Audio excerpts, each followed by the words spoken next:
Hola, buenos días. Continuamos con las actividades vinculadas a la asignatura de Análisis Matemático 2.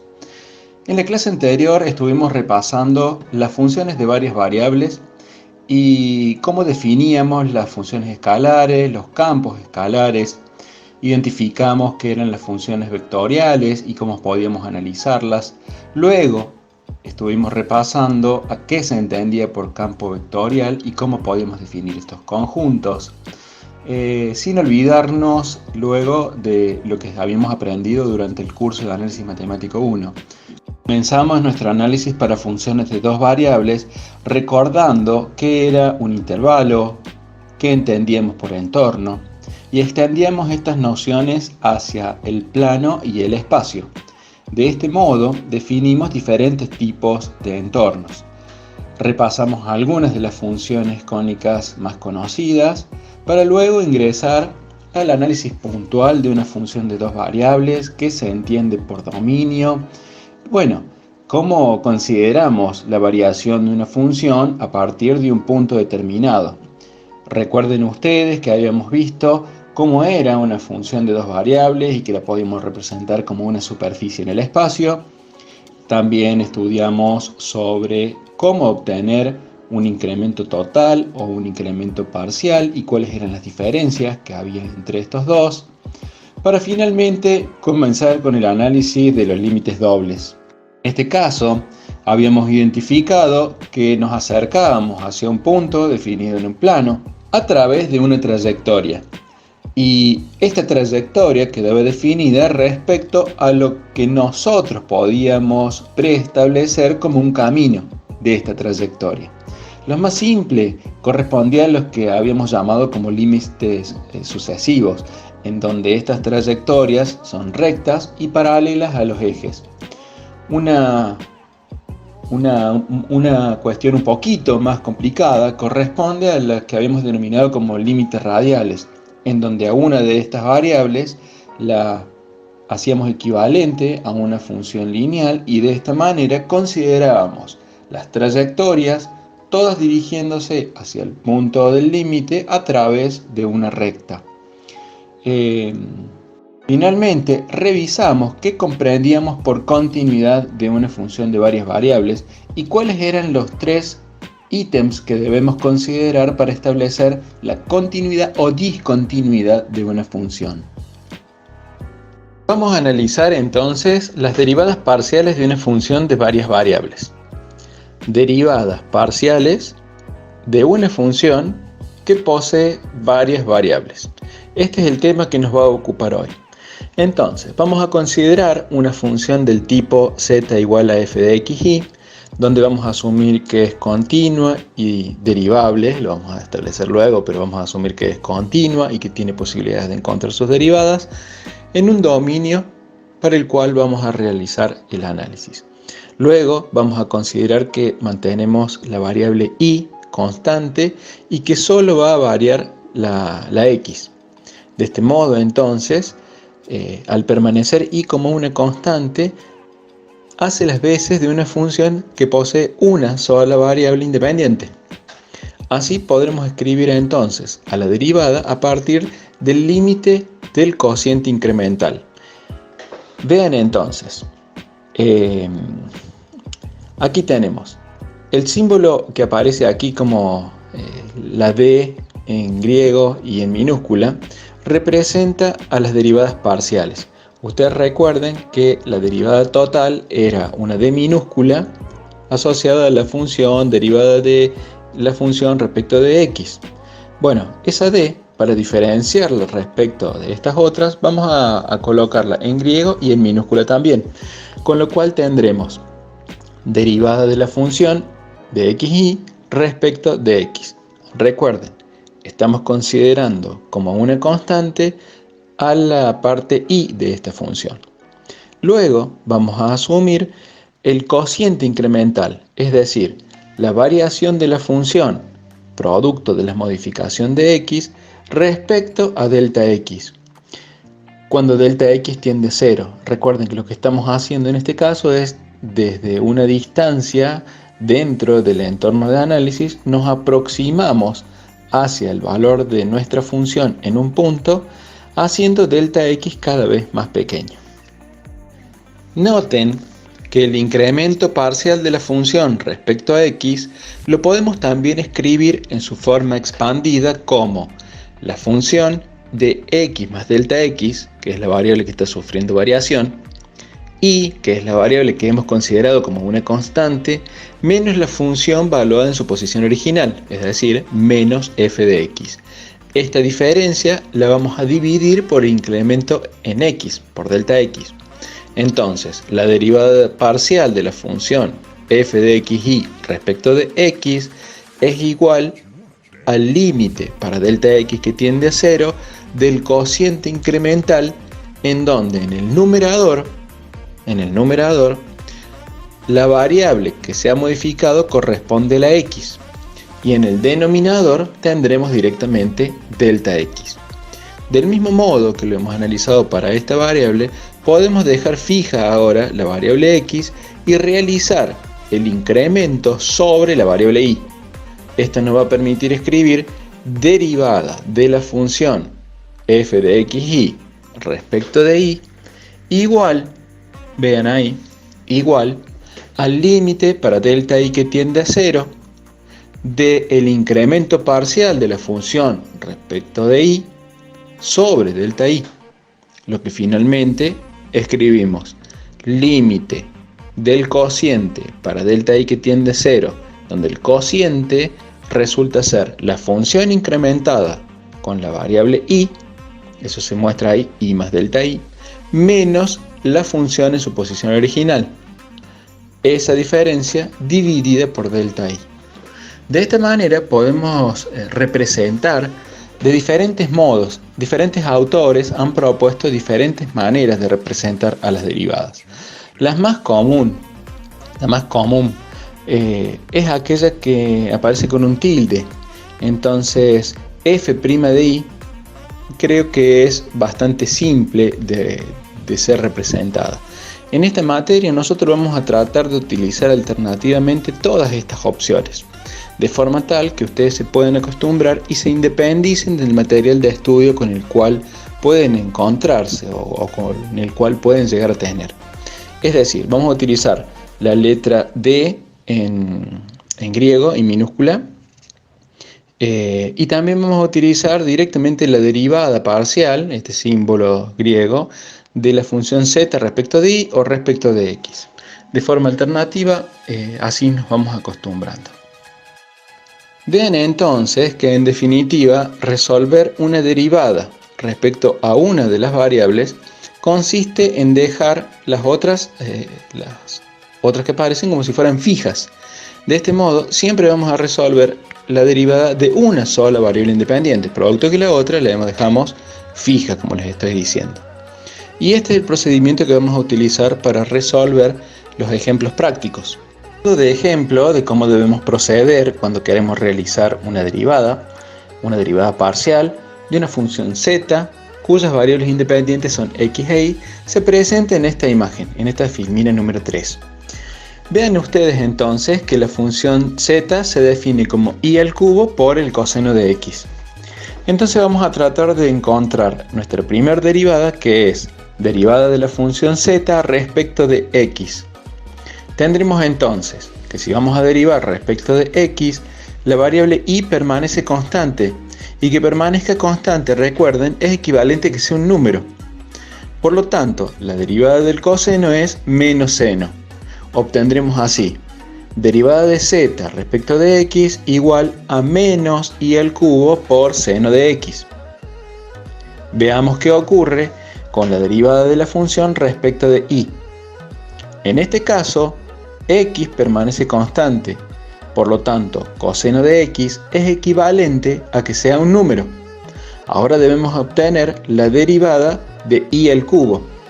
Entonces, esto será 3 veces y al cuadrado multiplicado por el valor constante del cual les había comentado, que es coseno de x.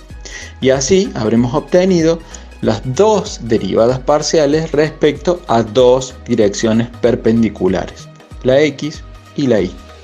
Noten entonces que si uno logra independizarse del símbolo, del chirimbolo, de la imagen que tiene, que nosotros hemos hecho una construcción conceptual sobre qué es una variable, es fácil de lograr. Entonces, cuando ustedes van a derivar respecto a x, todo lo demás, todas las demás letras son constantes y se las trata como tal. Cuando van a derivar respecto de y, la x, la forma en la que esté representada cualquier otra variable, van a ser constantes y la única variable va a ser la y. Esta es la forma en la que no se van a confundir durante el proceso de derivación. Luego se presenta un segundo ejemplo, en donde se pide calcular las derivadas parciales de una función y una vez obtenida, que evaluemos en un determinado punto del dominio. Este punto es el punto 1 en coordenada x, 2 en coordenada y. Entonces veamos, la función es z igual a 3x al cuadrado por y menos y al cuadrado. Ahora les he cambiado la forma en la de representar las derivadas parciales. Entonces, noten ustedes, derivada de la función xy, f de xy, respecto de x. Aquí vamos a considerar que todas las y todos los demás símbolos son constantes. Solo me interesa que x es variable. Y por lo tanto nos quedará 3 por 2 por x por y. Menos la derivada de una constante, y la derivada de una constante es 0, por lo tanto desaparece de nuestra operación.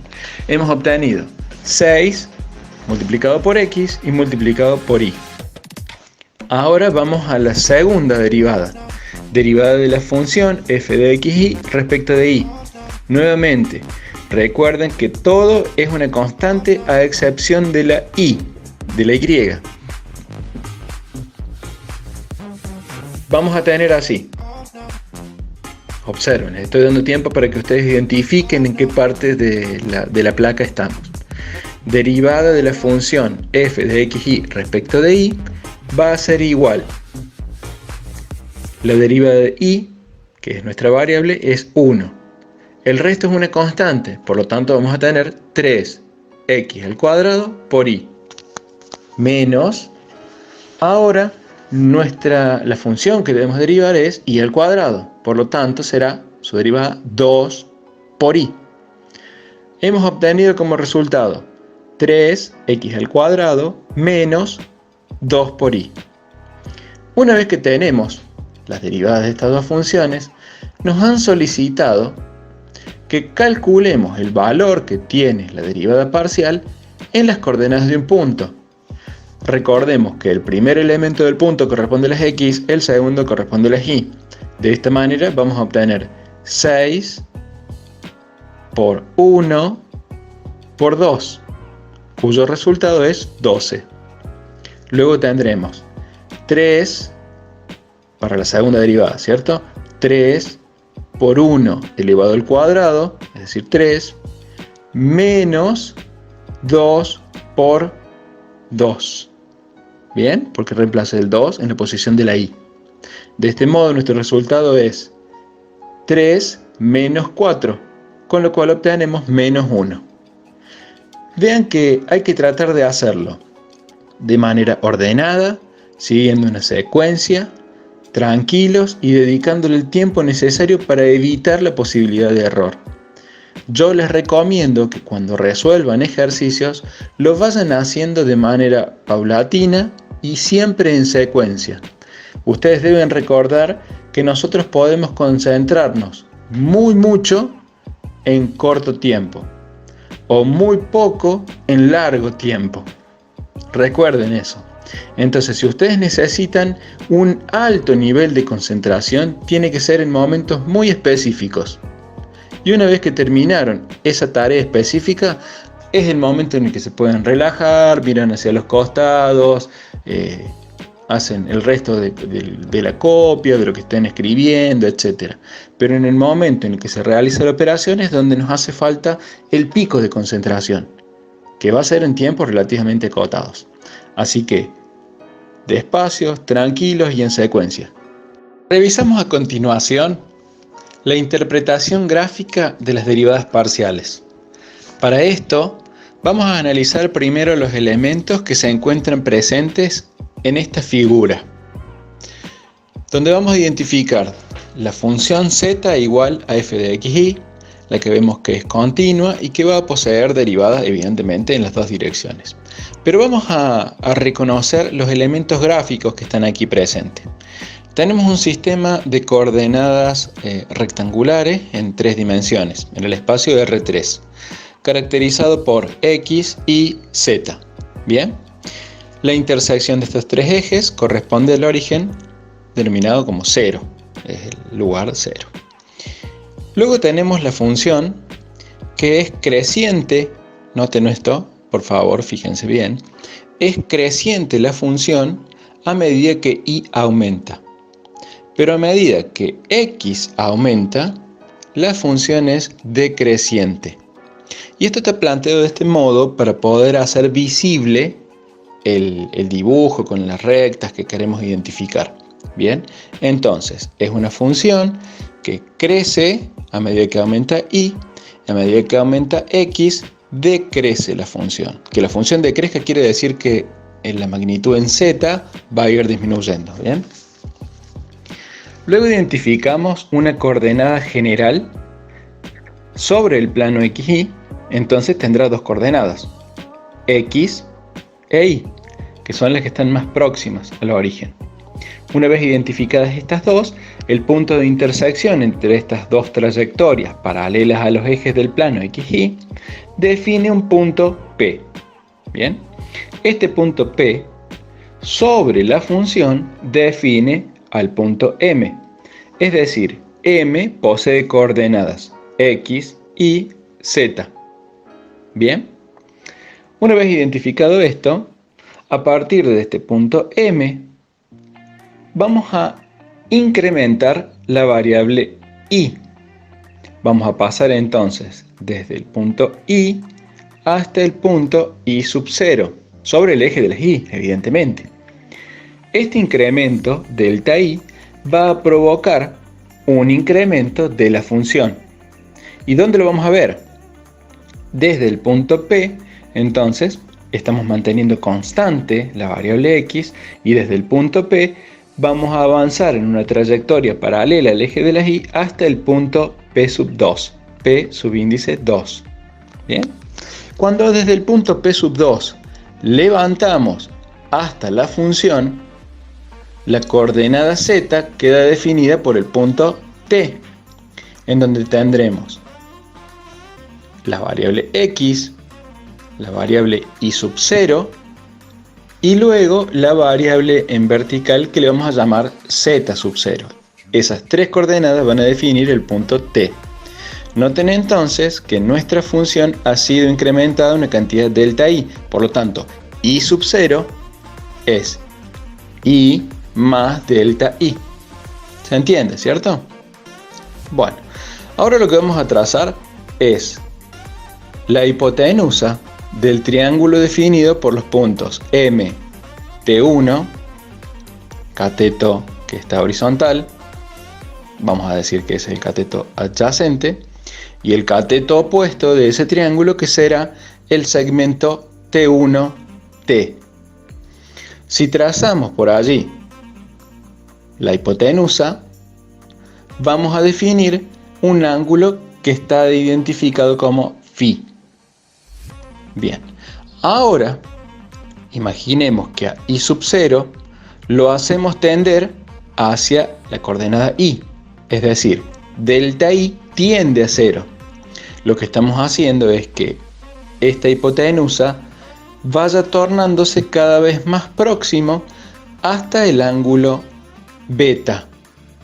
Noten que beta es el ángulo que se forma entre el semieje positivo de las y la recta de color azul.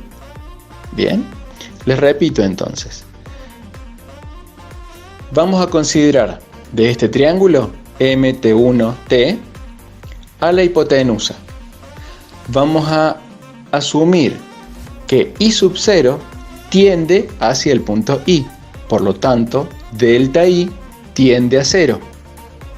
Si delta I tiende a 0, entonces el ángulo φ va a tender hacia el ángulo beta y por lo tanto la hipotenusa de este triángulo que hemos definido antes pasaría a ser, si pudiéramos representarlo, pasaría a ser la recta azul. ¿Y por qué no vamos a poder representar ese triángulo?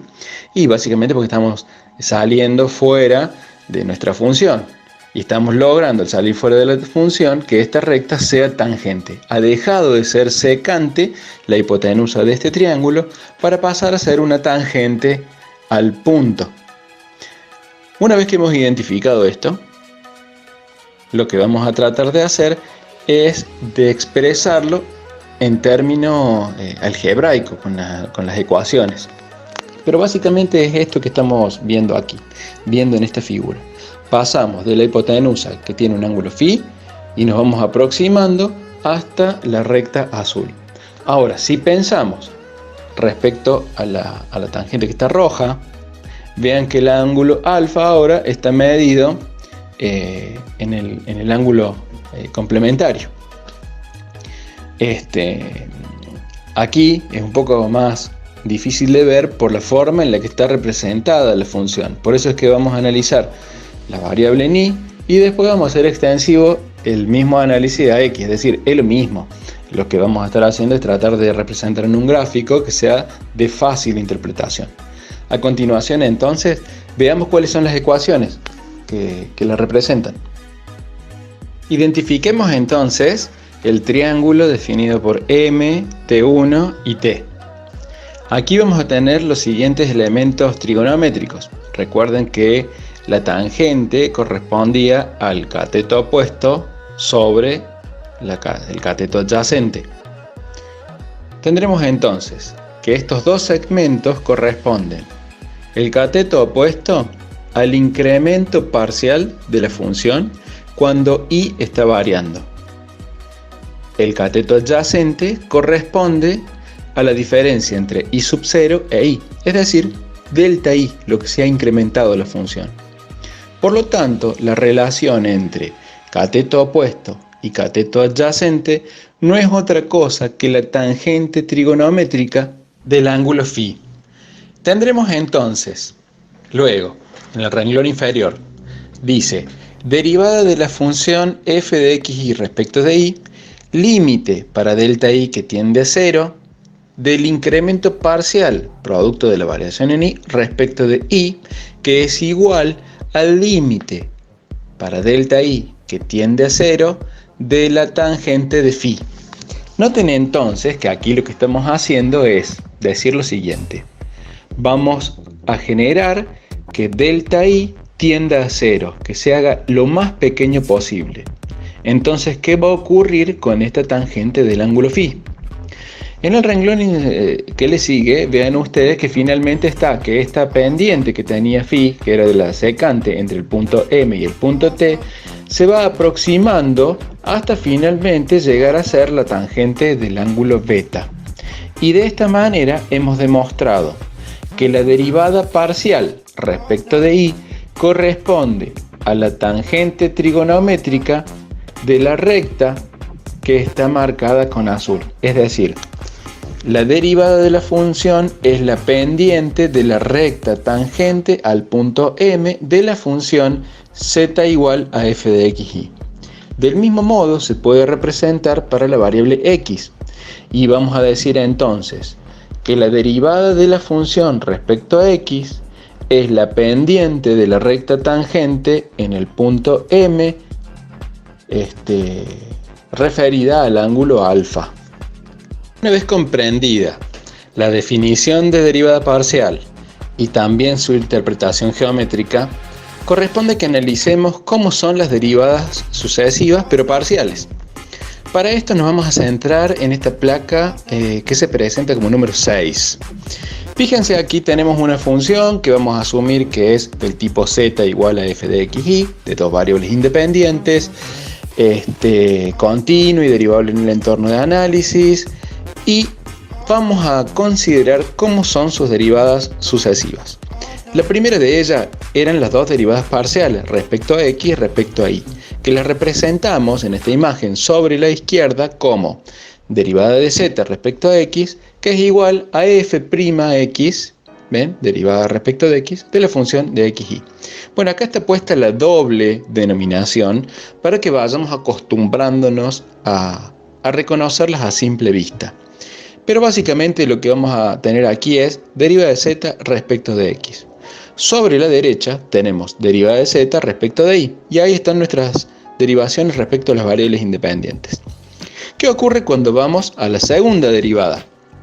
Bueno, aquí tendremos derivada de z respecto de x y ahora lo vamos a derivar nuevamente respecto de x, con lo cual obtendremos derivada segunda de z respecto a x dos veces. Bien, pero además de haberla derivado respecto a x, podríamos haberla derivado respecto de y, con lo cual tendremos derivada segunda de z respecto de x y respecto de y. Noten entonces que a partir de la derivada primera vamos a tener dos derivadas segundas. Ahora vamos a la segunda de las derivadas primeras, vamos al lado de la derecha. Tendremos ahí derivada de z respecto de y la vamos a derivar primero respecto de y, con lo cual obtendremos derivada de z respecto de y dos veces. Por otro lado, ahora la podremos derivar respecto de x, entonces tendríamos derivada segunda de z respecto de y respecto de x. Y de esta manera el árbol de derivación se va abriendo, estas ramas de derivación se van abriendo. Y cada vez tendremos mayor cantidad de derivadas, producto de que cada una de ellas la podemos derivar respecto de x y respecto de y. Noten, vamos a hacer la primera de ellas, hemos escrito hasta la tercera derivada parcial sucesiva, pero veamos aquí uno de estos casos. Comencemos con el que está a la izquierda, derivada segunda de z respecto de x dos veces. Y aquí vamos a poder derivar nuevamente una vez respecto de x y una vez respecto de y, con lo cual tendremos derivada tercera de z respecto de x tres veces, derivada tercera de z respecto a x dos veces y respecto a y una vez. Del mismo modo se puede realizar para las otras tres que nos están faltando, pero sería repetir siempre la misma operación. De esta manera, a medida que vayamos ampliando estas ramas de derivación, vamos a tener cada vez mayor cantidad de este tipo de ecuaciones. En este curso nosotros frecuentemente no utilizaremos más allá de la tercera derivada, porque lleva un grado de complejidad adicional importante que no es necesario tenerlo presente. Se pueden hacer extensivas las mismas reglas que utilizamos para una y dos variables, para la primera y la segunda derivada, para el resto de las derivadas sucesivas. Comencemos el análisis del diferencial total de una función de varias variables. Para esto, bueno, les voy a repetir el título, que está muy rápido así. Diferencial total de una función de varias variables. Buscamos el diferencial total. Para esto entonces vamos a considerar la función z igual a f de xy y vamos a recordar que el incremento total de la función correspondía a aquel en donde de manera simultánea generamos un delta x y un delta y, un incremento sobre las dos variables. Y a eso le restábamos, a la función obtenida, le restábamos la función en su posición original. Esto decíamos entonces que era el incremento total. Para continuar con el análisis vamos a recuperar en este momento o ahora en un ratito el teorema del valor medio. Pero antes de hacerlo, vamos a considerar a este incremento total al cual le vamos a sumar y restar la función incrementada en la variable y, es decir, un incremento de la función respecto a y solamente. Y esto es una operación algebraica que vamos a utilizar para poder llevar adelante el análisis. Así que nos detengamos por un momento en recordar el teorema del valor medio. Para esto, consideremos la imagen que se está presentando en esta filmina, en esta placa número 7. Vean que tenemos una función de una sola variable, sobre el eje horizontal se representa a las x, sobre el eje vertical representamos las y. Esta función entonces es una función creciente y está restringida en un entorno A, B, que puede ser cerrado o abierto, eso no nos preocupa demasiado. Bueno, ¿Qué nos dice gráficamente el teorema del valor medio? Después vamos a ver cómo lo escribimos en las ecuaciones. Básicamente nos dice que nosotros podemos trazar una secante a esta función y que si trazamos una paralela a ella, en algún momento se va a hacer tangente. Tan simple como eso. ¿Ven? Entonces, tenemos una curva sobre la cual trazamos una línea que la corta en dos puntos. ¿Qué dice el teorema del valor medio? Yo puedo trazar paralelas, hasta que en algún momento esas paralelas van a ser tangente con la función. Bueno, ahora lo que vamos a necesitar hacer es darle un poco de rigurosidad a esto, en términos matemáticos, para que lo pueda comprender cualquiera que pueda leer el gráfico con sus correspondientes ecuaciones. Los puntos entonces donde esta recta es secante a la función, los puntos de intersección van a tener una coordenada A sobre la X y una coordenada B sobre la X. Cada una de estas entonces sobre la función será una función valuada en A y la función valuada en B. Existe un punto intermedio en este segmento que lo vamos a denominar C, para el cual esta recta se hace tangente. Por lo tanto, ahora podemos decir: la función valuada en el punto B menos la función valuada en el punto A, noten que eso es el incremento en I, delta I, va a ser igual al valor de la función derivada en el punto C, es decir, la pendiente, multiplicada por el delta X, es decir, B menos A. Puesto de otra manera, a ver si se comprende de otra forma, esto es muy sencillo. Sabemos que la derivada es la pendiente de la recta tangente a una función en un punto, ¿cierto? Entonces, esa derivada, si es la pendiente de la recta tangente, es la tangente trigonométrica del semieje positivo de las X con esta recta. Y esa tangente es cateto opuesto dividido el cateto adyacente. Por lo tanto es la función valuada en B menos la función valuada en A dividido B menos A. Ahora voy a pasar multiplicando lo que tengo en el denominador del primer miembro, lo voy a pasar multiplicando al segundo miembro. Y ahí vamos a encontrar esta ecuación. El punto C es un punto intermedio en este segmento definido por los extremos A y B. Bien, de esta manera vean ustedes que si reemplazamos estas nociones en el incremento total, ahora podemos decir que delta Z puede asociarse a través del signo positivo. Sobre el incremento total del cual estoy hablando es el que está justo por encima del gráfico. Bien, ahí dice la función en x más delta x, y más delta y, menos f de x, y más delta y, ese va a ser el primer término que yo voy a asociar. Luego más, y voy a asociar lo que nos queda. Noten que la primera diferencia de la cual yo he asociado puede asimilarse a la primera parte de la función del teorema del valor medio. Entonces ahora voy a escribir en la ecuación luego de la flecha celeste delta z igual derivada de la función respecto de x, porque es la que está sufriendo variación, valor en un punto intermedio x sub 1, y luego tenemos y más delta y por el incremento que le hayamos dado a la función en delta x. Bien, el segundo miembro que yo había asociado puede escribirse ahora como derivada respecto de y de x, y sub 1, ahora el y sub 1 es el valor intermedio sobre el eje perpendicular, multiplicado por delta y. Hemos reescrito la ecuación del incremento total a partir de las consideraciones realizadas con el teorema del valor medio. Noten entonces que las coordenadas x1 y x2 son magnitudes escalares, son números. Y esos números tienen que estar comprendidos en el entorno x y x más delta x. Bien. Luego, y sub 1 debe ser mayor o igual que y tiene que ser menor o igual que y más delta y. Por eso que son valores intermedios. Veamos ahora en qué resulta. Consideremos el término f'x, entre paréntesis, x1 y más delta i. Acá decimos entonces que esta derivada respecto de x va con una evaluación intermedia. Le vamos a tomar límite para cuando delta x y delta i tienden a 0.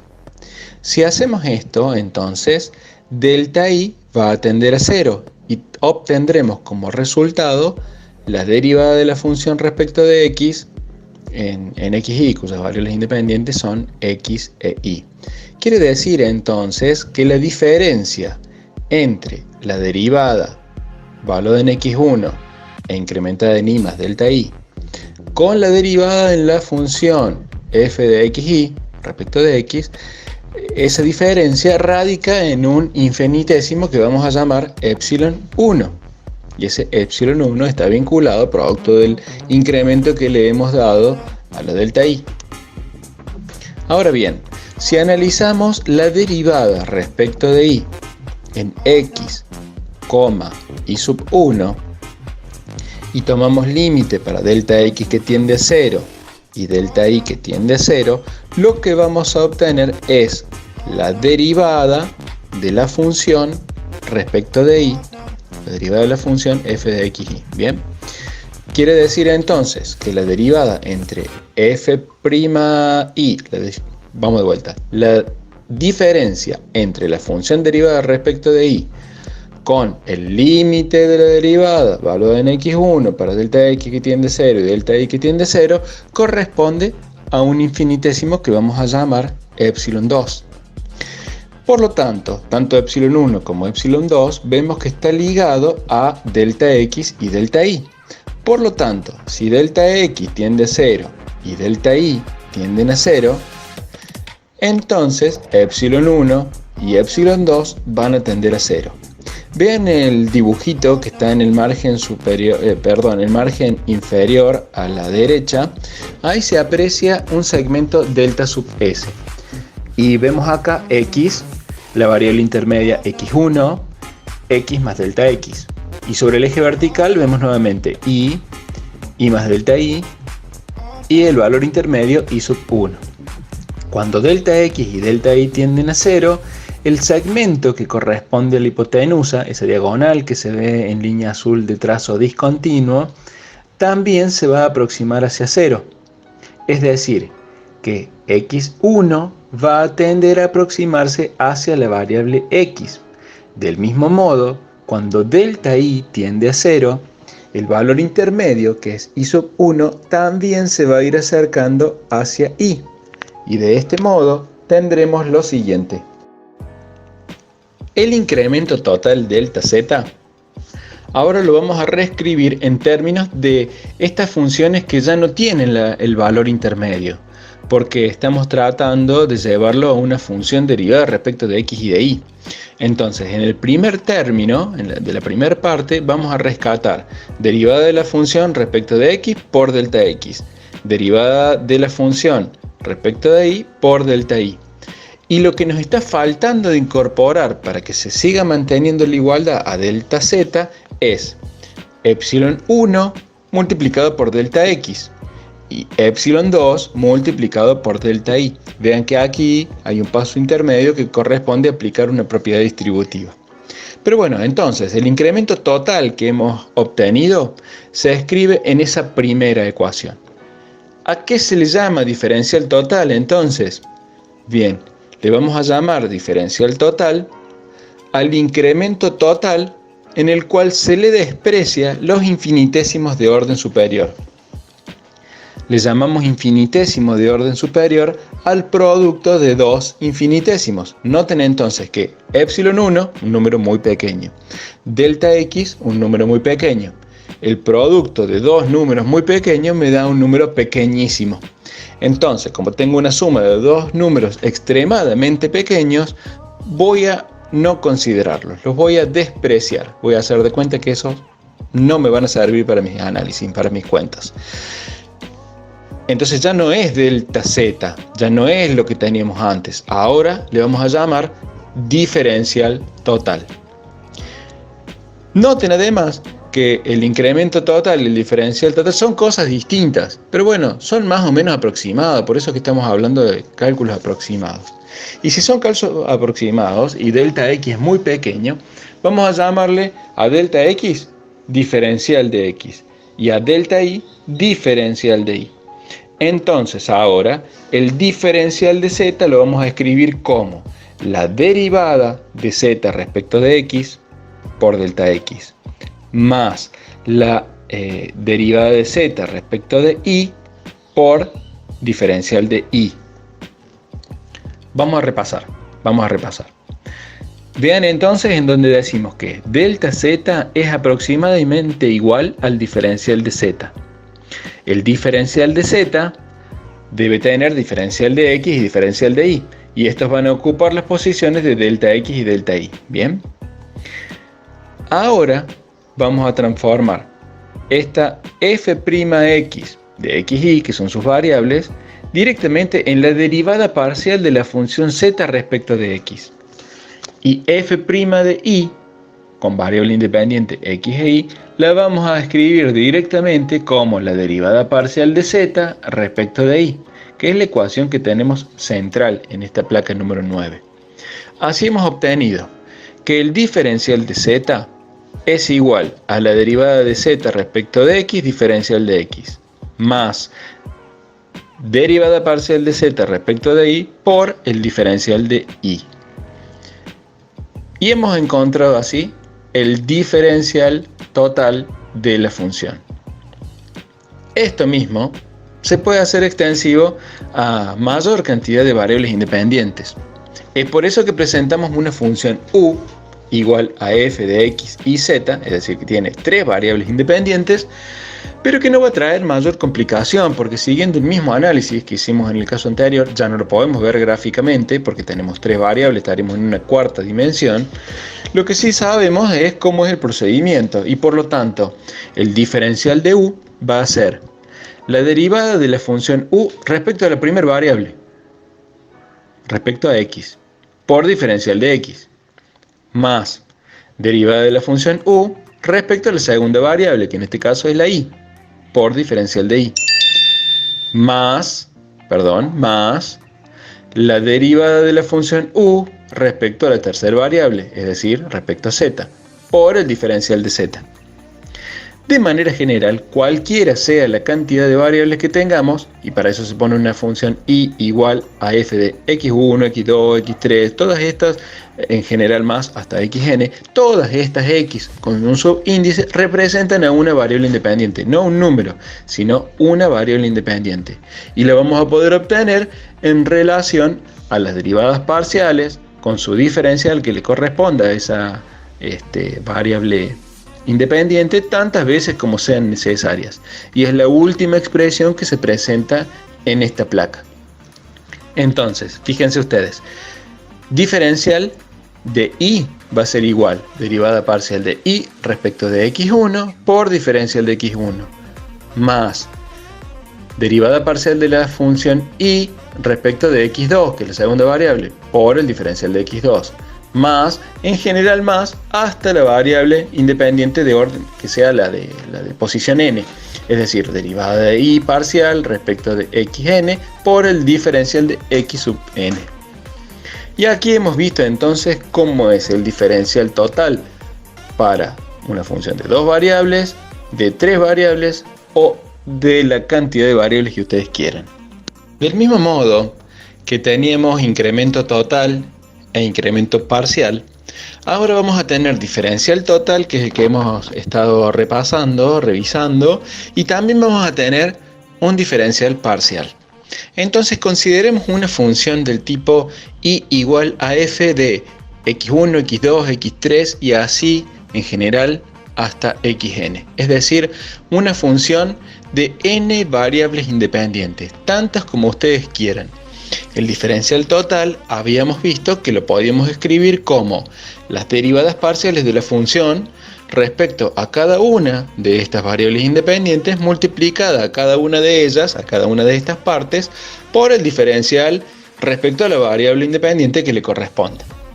Esta se describe de manera completa en esta placa número 10 que estamos repasando ahora. Entonces, ¿a qué le vamos a llamar diferencial parcial? Y muy simple, a cada una de las partes que componen el diferencial total. De esta manera, el diferencial parcial de la función y respecto a, por ejemplo, x1 va a ser derivada de y respecto de x1 por el diferencial de x sub 1. De manera general, nosotros le escribimos con un subíndice que le llamamos y latina. Vean que así podemos decir, bueno, si y latina vale 7, entonces, ¿cómo es el diferencial parcial si el coeficiente y, el subíndice de esta variable, es 7? Va a ser el diferencial de y parcial respecto a la variable x7 será igual a la derivada de la función y respecto de x sub 7 por el diferencial de x sub 7. ¿Se comprende, cierto? Es bastante intuitivo esta expresión. Así que, ¿qué vamos a decir? Que el diferencial total es la suma de todos los diferenciales parciales. Una de las aplicaciones más importantes que tiene la determinación del diferencial total y conocer sobre el diferencial parcial consiste en la evaluación de los errores del cálculo o errores de cálculo. Normalmente, la mayoría de las teorías de comportamiento dentro de la ingeniería están formuladas en relaciones variacionales, es decir, en términos de ecuaciones diferenciales, de derivadas, de funciones, etc. Entonces, cuando nosotros queremos aproximar la formulación de una teoría a lo que ocurre en la realidad, es necesario evaluar cuál es el error que se está produciendo en la estimación. Ustedes recuerden que uno de los objetivos que buscamos con la matemática es el de la predicción, es el de poder conocer qué va a ocurrir en un fenómeno ante determinadas condiciones. Entonces colocamos parámetros, con estos parámetros modelizamos a partir de una teoría y realizamos una predicción. Claro, esta predicción tiene cierto grado de error y va a depender de los parámetros de entrada que le pongamos o de cómo esté formulado nuestro problema. Para poder evaluar esa magnitud del error, entonces, generalmente se puede utilizar el diferencial total. Es así que consideraremos una función, como lo hacemos siempre, bivariada del tipo z igual a f de xy, en donde vamos a asumir que estas variables x e y del valor que nosotros esperamos tienen pequeñas variaciones. Estas pequeñas variaciones son un incremento delta x y un incremento delta y, que se traducen en definitiva en el resultado obtenido, que corresponderá a la variable z. Estas variaciones en x y en y van a provocar una variación en z. Por lo tanto, si queremos establecer cuál es esta variación en z, necesitamos establecer el diferencial total. Y el diferencial total estaba compuesto por la derivada parcial de z respecto de x por diferencial de x, más la derivada parcial de z respecto de y por el diferencial de y. Pero noten que cuando estamos evaluando el error, lo que necesitamos conocer es la magnitud de este error y por lo tanto tomamos valor absoluto. Esta condición de tomar el valor absoluto corresponde a que es el máximo error posible que puede ocurrir. ¿Y por qué decimos esto? Y bueno, puede ser que delta x aumenta y delta y disminuye y entre estas dos cosas se compensan y delta z nos dé un valor un poco más pequeño. Pero claro, si nosotros tomamos un valor absoluto, nos independizamos de si creció o decreció, es decir, si el valor toma un signo positivo o negativo. Simplemente vamos a tener el máximo valor que podríamos esperar de error. Y esta es una de las formas de aplicación del diferencial total. Muy bien, con todo lo que hemos aprendido en este tramo, estamos en condiciones de abordar nuevas problemáticas. Uno de los temas que debemos revisar corresponde al plano tangente y recta normal a una superficie. Vamos a considerar entonces las imágenes que se presentan en la figura 12.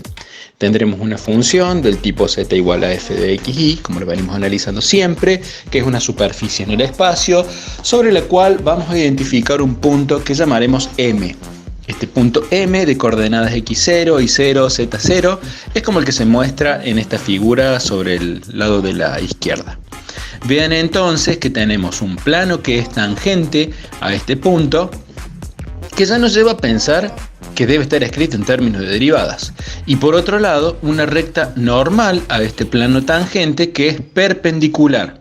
Bien, entonces necesitamos recordar algunos elementos de geometría que nos van a permitir ubicar una recta y un plano en el espacio tridimensional. Para eso hemos colocado sobre el lado de la derecha una imagen en donde aparece una recta que es perpendicular a un plano.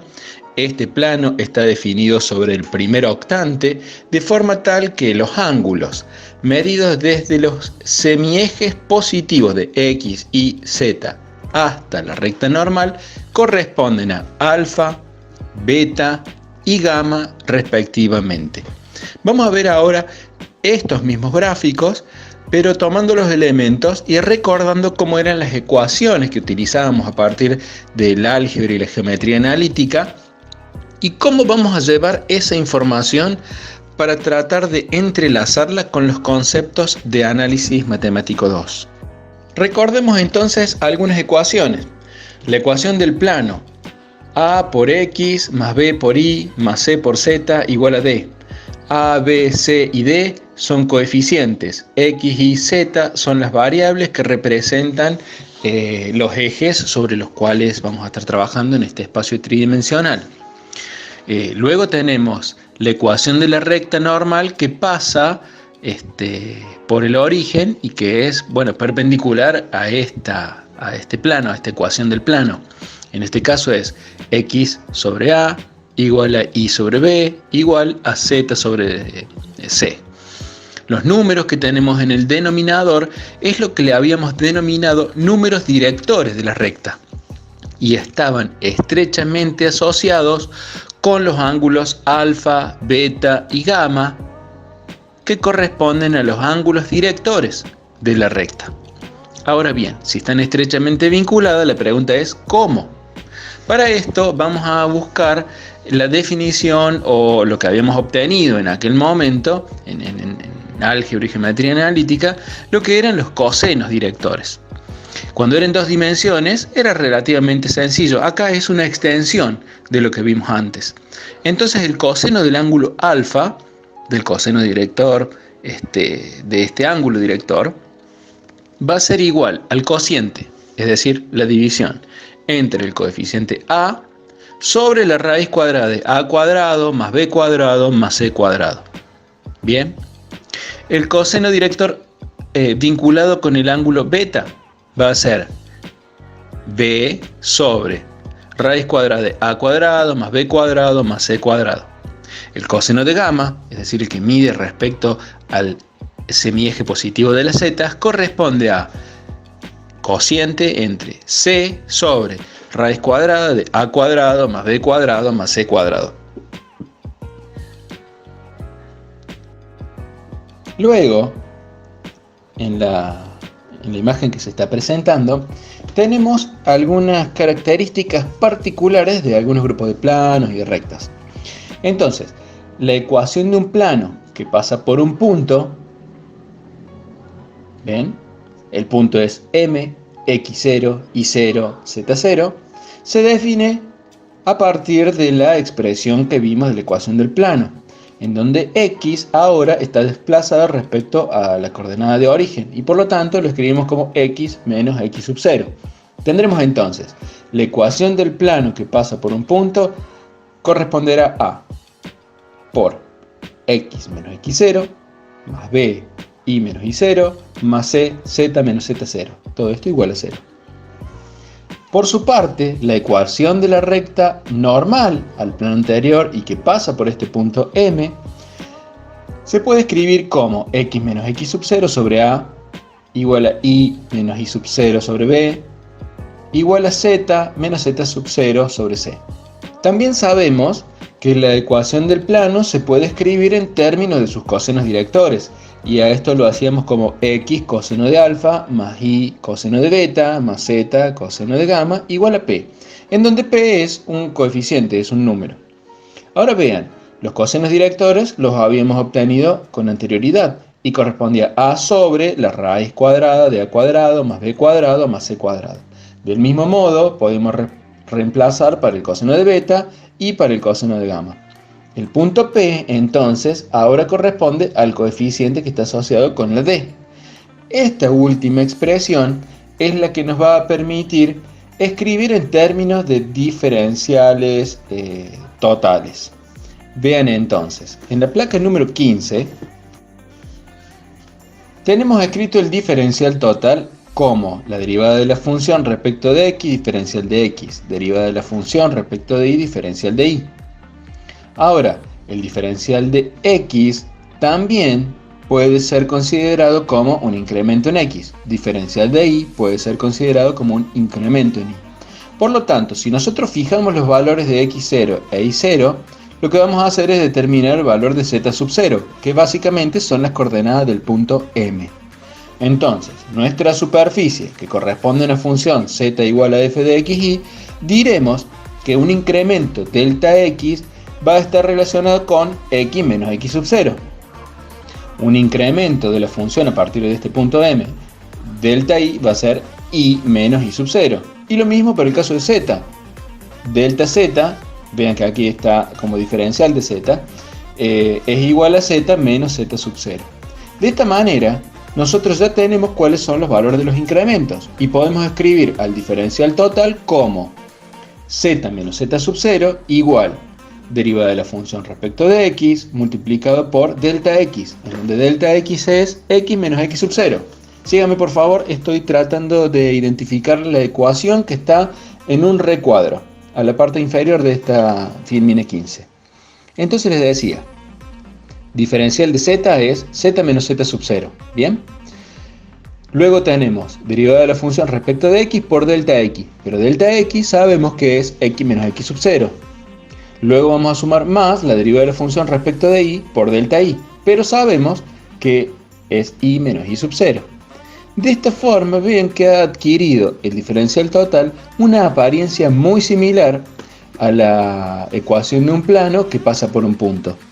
Si recuperamos ahora la ecuación de la recta que pasa por un punto, tenemos z menos z sub 0 igual a la pendiente y menos y sub 0. Ahora vamos a considerar esta recta y al plano tangente y vamos a tratar de vincularlos entre sí. Vean entonces que la ecuación del plano tangente es el que habíamos obtenido en la Filmina anterior, en Filmina 15, y acá se ha remarcado con un globo así, con una forma media extraña. Entonces nos ha quedado z menos z sub 0 igual derivada de la función respecto de x, y acá utilizamos las derivadas parciales, x menos x sub 0, más derivada de la función respecto de y por y menos y sub 0. En el caso de la recta normal, nos vamos a valer de lo que encontramos con anterioridad, y tendremos entonces x menos x sub 0 sobre la derivada de la función respecto de x, con signo negativo. Luego y menos y sub 0 sobre la derivada de la función respecto de y, con signo negativo. Y luego z menos z sub 0 sobre 1, que corresponde, vean ustedes, a las expresiones que estamos obteniendo a partir de nuestro plano tangente, asumiendo que z menos z sub 0, x menos x sub 0, y menos y sub 0 son los incrementos correspondientes en cada una de las direcciones. Adicionalmente a esto, tenemos que los coeficientes a, b y c, que habíamos definido con anterioridad, estaban asociados a estos incrementos, x menos x sub 0, y menos y sub 0, etc. Y por lo tanto, el coeficiente a es derivada de f respecto de x, el coeficiente b es la derivada de f respecto de y el coeficiente c no tenemos diferencial en ese caso, no tenemos derivada parcial, entonces es 1, es lo que me permite escribir la ecuación de la recta normal a este plano tangente. Muy bien, Hemos finalizado entonces con el tema de plano normal y recta tangente. Pasemos ahora a un nuevo tema, diferenciales de orden superior. Hemos analizado a partir de una función z igual a f de xy cuál era su diferencial total. Este diferencial total se componía de dos partes, una vinculada con la variable x, la segunda parte vinculada con la variable y. Entonces ahora nos preguntamos, ¿cómo sería el diferencial total del diferencial total? De esta manera estaríamos obteniendo el diferencial segundo de la función z en términos totales. Y acá ocurre lo mismo que teníamos, o a una situación similar a lo que teníamos con las derivadas parciales y sus derivadas sucesivas. A medida que vayamos incrementando el orden de la diferenciación, lo que vamos a tener son mayor cantidad de términos. En la imagen 17, en esta filmina 17, se presenta entonces la ecuación de la función, la ecuación del diferencial total, y luego vamos a plantear cómo es el diferencial segundo de la función z. Y como su nombre lo indica, es el diferencial del diferencial. Por lo tanto, lograremos escribir sobre la derecha, voy a mostrarles en la ecuación, la que está después de las dos flechitas. Diferencial segundo de z va a ser igual al diferencial de la derivada de z respecto de x por diferencial de x, más el diferencial de la derivada de z respecto de y por el diferencial de y. Entonces ahora necesitamos analizar cómo vamos a obtener el diferencial de las derivadas parciales, es decir, el diferencial del diferencial de z respecto de x. El diferencial de la derivada de z respecto de x. Y por otro lado, el diferencial de la derivada de z respecto de y. Y esas son las ecuaciones que se presentan en el margen inferior sobre la izquierda. Vean entonces que tendremos el diferencial cuya variable es la derivada de z respecto de x. Entonces tenemos que armar o ensamblar lo mismo que tenemos en la ecuación del diferencial de z.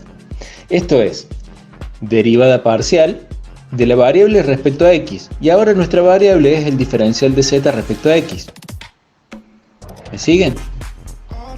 Derivada parcial respecto de x de la variable, es decir, la derivada parcial de z respecto de x por el diferencial de x.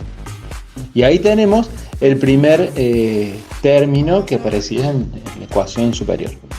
Más, luego tenemos el diferencial, la derivada respecto de y de la variable, que es la derivada de z respecto de x, por el diferencial de y. Bien, esto va a ser igual. La derivada de la derivada es la segunda derivada. La derivada de z respecto de x y derivado respecto de y va a ser la derivada segunda de z, primero respecto de y luego respecto de x, o viceversa. Ya habíamos visto que esto era indistinto. Por lo tanto, el diferencial de la derivada de z respecto de x va a ser igual a la derivada segunda de z respecto a x dos veces por diferencial de x, más la derivada segunda de z respecto de y respecto de x por el diferencial de y. Yo les voy a pedir a ustedes, para que este audio no se haga tan extenso, que verifiquen la segunda ecuación del diferencial de la derivada de z respecto de y van a ver que se ensambla del mismo modo. Y aquí vamos a haber obtenido nuestras dos componentes para ser reemplazada en el diferencial segundo de z. Obtendremos así que el diferencial segundo de z es la derivada segunda de z respecto de x dos veces por el diferencial de x. Estoy relevando la segunda ecuación, la ecuación que está en el centro. No el resultado final, sino la que está en el centro.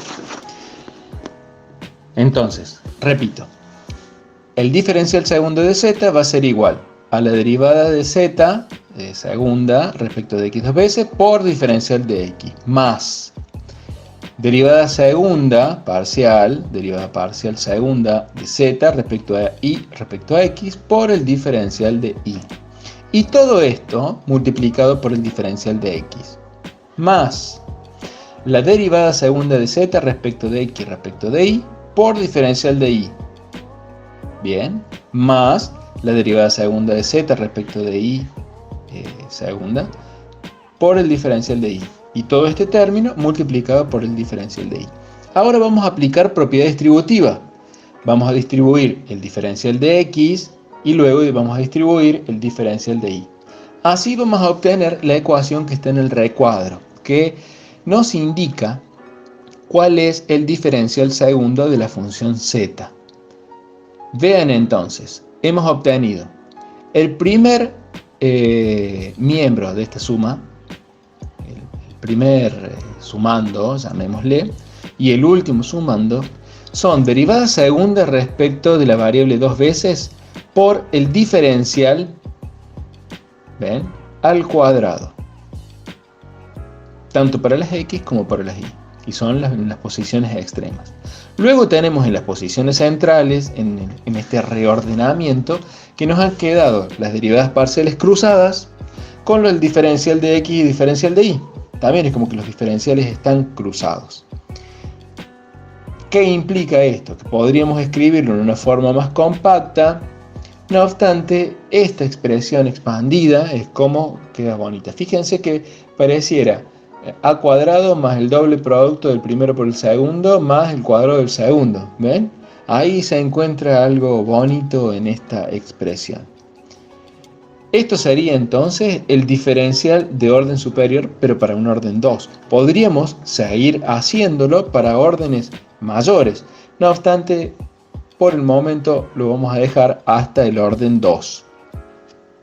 Y aquí se finaliza con el diferencial de orden superior, producto de que no vamos a hacer el mismo análisis extensivo 3, 4, mayor cantidad, pero básicamente vamos a obtener resultados similares. El de orden 3 corresponderá al caso de factoreo cuando lo tenemos elevado al cubo, ¿recuerdan? Bueno, vamos a pasar al próximo tema, que se los presento a continuación, y que corresponde a la derivación de funciones compuestas. Bueno, hemos analizado bastante sobre las derivadas parciales, sobre su interpretación y algunas aplicaciones. Vamos a ver ahora cómo logramos hacer la derivada de las funciones compuestas cuando están con dos variables. Noten entonces que vamos a tomar una función del tipo z igual a f de xy, continua y derivable en el entorno de análisis. Ahora, las variables x e y son variables intermedias, porque esta variable x depende a su vez de una función que depende de u y b, que son otras dos variables. Luego, la función y también depende de otra función, cuyas variables también son u y b. De esta manera podemos escribir a la función z como, y voy a leer la ecuación que tenemos sobre el margen superior derecho. Lo podemos escribir como z igual a la función f de phi sub 1, cuyas variables son u y b, y de phi sub 2, cuyas variables son u y b. Noten entonces que hemos reemplazado phi sub 1 de v en la posición en la que le corresponde a las x, y phi sub 2 de v en la posición que le corresponde a las y. Nos preguntamos entonces cuál va a ser la derivada de la función z respecto de sus variables independientes, que en este caso son las letras u y b. Para esto entonces nos vamos a valer o vamos a utilizar el incremento total de la función z. Vamos a asumir en primera instancia que ocurre una variación de la variable u. Por lo tanto, tendremos un incremento de la variable x y de la variable y, que son las variables intermedias, a partir de la movilidad que hemos tenido en u. De este modo, el incremento total en z va a quedar como la derivada de z respecto de x multiplicada por delta x debido a u, más derivada de z respecto de y multiplicada por delta y debido a u, más los infinitésimos de orden superior, que habíamos visto que eran epsilon 1 por el incremento, que en este caso es el incremento debido a x porque se modificó u, más epsilon 2 por el incremento en y debido a u. Ahora bien, una vez que hemos obtenido esto, lo que vamos a hacer es dividir ambos miembros por delta u y vamos a obtener la siguiente ecuación: delta z sobre delta u igual a la expresión que estuve mencionando recién dividido en cada uno de sus sumandos por delta u. Y vean que lo que estamos logrando de esta manera es tener una serie de cocientes incrementales, a los cuales luego vamos a decir: si la variable u tiende a 0, entonces los incrementos sobre las variables intermedias x e y también van a tender a 0. Vamos a obtener de este modo que el límite para delta u que tiende a 0 de delta z sobre delta u va a ser igual a... La derivada de z respecto de x puede considerarse como invariante respecto a la movilidad del incremento en u. Por lo tanto, lo puedo sacar fuera del límite. Y vamos a tener derivada de z respecto de x. Estoy leyendo la última de las ecuaciones de la Filmina 19. Para que podamos identificar dónde estamos aplicando los límites. Derivada de z entonces respecto de x por el límite para delta u que tiende a 0 del cociente incremental delta x respecto de u. Luego tendremos derivada de z respecto de y por el límite para delta u que tiende a 0 del cociente incremental en donde tenemos delta i debido a u dividido delta u, más los límites correspondientes a los incrementos epsilon 1, epsilon 2 con sus correspondientes incrementos en x y en y. Y no le voy a dar demasiada importancia a estos términos porque ya sabemos que son infinitésimos de orden superior y que se van a anular. Por lo tanto nos van a quedar los primeros dos términos. Y ahora vamos a ver cómo resulta ser la derivada de la función compuesta. Simplificando, tal como se muestra en esta placa número 20, simplificando los infinitésimos de orden superior, vamos a obtener que el límite para delta u que tiende a 0 de delta z sobre delta u no es otra cosa más que la derivada de z respecto de u. Bien, luego tenemos derivada de z respecto de x, es una derivada parcial y queda tal cual como está. Luego tenemos límite para delta u que tiende a 0 de delta x debido a u. Esto no es otra cosa más que una derivada de x respecto de u. Finalmente tendremos derivada de z respecto de y, queda como está, y la parte que tiene el límite del cociente incremental, pasa a ser ahora la derivada de y respecto de u. Y aquí tenemos la primer parte de la derivada de la función compuesta. Y digo la primer parte porque es la que considera como variable independiente a u. Bien. Por otro lado, podemos hacer el mismo análisis y vamos a obtener la derivada de z respecto de b. ¿Qué va a ocurrir ahora? Van a ser expresiones similares, simplemente que la derivada de b ahora ocupará el segundo espacio en cada uno de estos términos que estamos sumando. El mismo análisis puede realizarse para funciones de mayor cantidad de variables, para n variables. Y es así que vamos a ver en la placa 21 cómo resulta ser estas derivadas de las funciones compuestas. Noten aquí que hemos adoptado una función z en donde sus variables intermedias son i1, i2, i3 y así en general hasta i sub m. Tendremos entonces todas estas variables intermedias que en realidad son todas funciones de otras variables. Y estas otras variables independientes se las representa por x1, x2 y en general hasta x sub n. Bien. Por lo tanto, ahora podremos escribir las derivadas de las funciones compuestas para cualquier número de variables, tal como se muestra en esta ecuación en el margen inferior de la derecha. La primera de ellas, y esta se las voy a leer y las otras después ustedes las van a repasar, dice que la derivada de la función z respecto de la variable x1, es decir, la variable independiente, la primera de las variables independientes va a ser, y noten que tiene la misma estructura que la que vimos antes, derivada de z derivada respecto de i sub 1, que es nuestra primer variable intermedia, por la derivada de i sub 1 respecto de x sub 1. Recuerden que x sub 1 es nuestra variable independiente, más la derivada de la función z, derivada parcial, respecto de i sub 2, que es la segunda de las variables intermedias, por la derivada parcial de i sub 2 respecto de x sub 1, donde x sub 1 corresponde a la primer variable de las independientes, porque lo estamos derivando respecto de la primer variable independiente.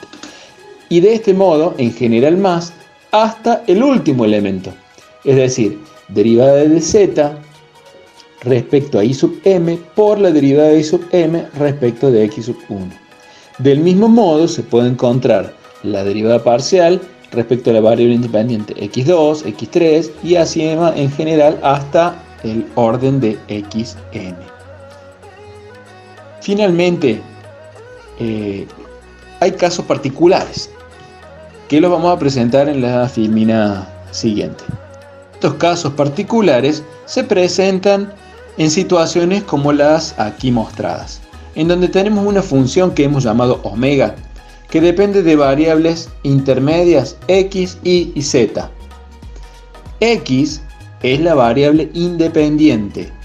X depende solamente de x, mientras que y depende de la función g sub 1, cuya variable independiente es x.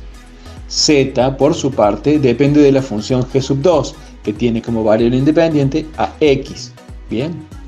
Noten entonces que cuando realizamos la sustitución por la variable independiente en su correspondiente variable intermedia, estamos obteniendo una función omega que depende de x, g sub 1 y g sub 2. Pero en realidad g sub 1 y g sub 2 también dependen de x.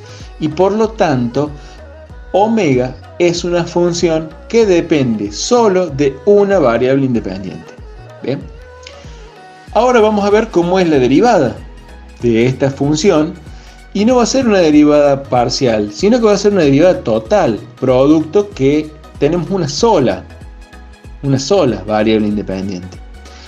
No obstante, le vamos a plantear, y aquí tendremos derivada de omega respecto de x va a ser igual a la derivada de omega respecto de x, como derivada parcial, por el diferencial de x respecto al diferencial de x. Noten entonces que derivada de x respecto de x es igual a 1, ¿bien? O bien porque lo simplifican, o bien porque derivan a x respecto de x. Acuérdense, la derivada de x es igual a 1. Y aquí tendremos esta situación. Más, entonces, la derivada de omega respecto de y, multiplicado por el diferencial de y respecto de y. Más la derivada de omega respecto de z por el diferencial de z respecto de x. Simplificando entonces la parte que dijimos que era igual a 1, vamos a obtener la ecuación que se encuentra en recuadro. Y este es uno de los casos que seguramente van a resolver como parte práctica para tomar contacto con este tipo de problemas y acostumbrarse a ejercitar. Y por último, quedo a disposición para evacuar cualquier duda que se pueda presentar de lo que hemos estado viendo. Yo les ruego que ustedes presten atención, trabajen con hoja y lápiz en mano, tratando de establecer sus propios resúmenes. Traten, por favor, de desarrollar las ecuaciones que se están mostrando para ir incorporando el proceso e ir acercándose cada vez más a estos temas. Yo entiendo que son temas ásperos, llevan mucho tiempo, hay que tratar de comprenderlos, pero estoy plenamente convencido de que ustedes pueden lograrlo. Así que nos vemos en el próximo encuentro.